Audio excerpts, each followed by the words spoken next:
Question is for you, and you covered some of this already in your talk track, but what do you see as the biggest opportunity for a company over the next 3 to 5 years, and how can every employee here contribute to that? So I say this a lot, and I'm going to keep saying it, because sometimes when you're in a company, you lose sight of what's happening outside the company. And I always remind people that there's lots of technology companies out there, lots of people talking about AI, but we have something that very few companies have, and that's our unbelievable customer base.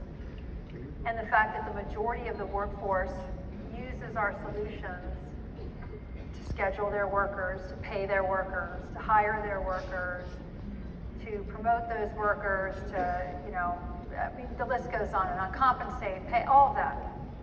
And so we're going to continue to do that, because the great thing about our solution set is it doesn't go out of style.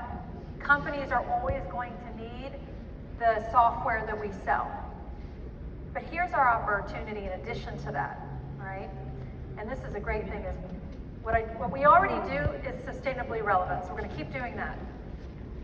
But now, as a result of decades of building these solutions and customers who now run on these solutions, the amount of workforce intelligence that we have is pretty amazing. I was talking last week to the executive chairman of one of the largest global retailers, and they're a pretty big sized customer of ours. And he said, "Well, Jen, tell me, like, what do you see happening out there? What's going on? What do you see? What are you all focused on?" And I explained to him what we saw happening in the retail industry, because we have that intelligence. So I was able to explain to him what we saw happening with hiring trends, with schedules, with shifts, with overtime.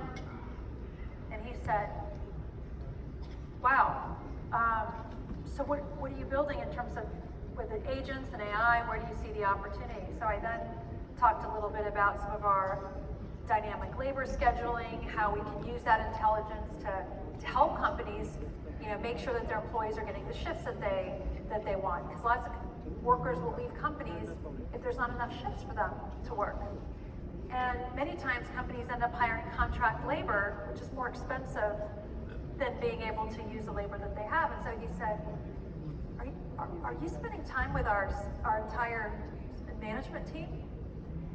And I said, "We've done a great job putting the systems in, but now the next step is to be able to help you understand your own workforce intelligence, number one, but also understand what else is happening in your industry and where you have the opportunity to improve, and maybe where you're leading as well, and what agents can help you get there." So the point here is that the intelligence that we haven't really yet even unlocked for our customers.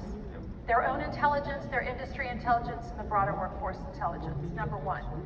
Number two is, because we understand how work works, we understand the areas where agents can have the biggest impact in not just recommending something, but actually being able to take action on something, to actually make a decision with better data. And that's something that I think we have a huge opportunity to do. And to be able to have discussions with executives around where they can find that efficiency, and more importantly, how they can build it back into their business in terms of investing for growth, driving more profitability, maybe increasing wages. We have the right, unlike any other company I have seen, to own the workforce narrative, to own the workforce solution set, the intelligence, and to lead the way with what agents will do to completely transform, enable, empower, and support today and tomorrow's workforce. And I think a lot of people here are involved in our work with People Fabric. Yes.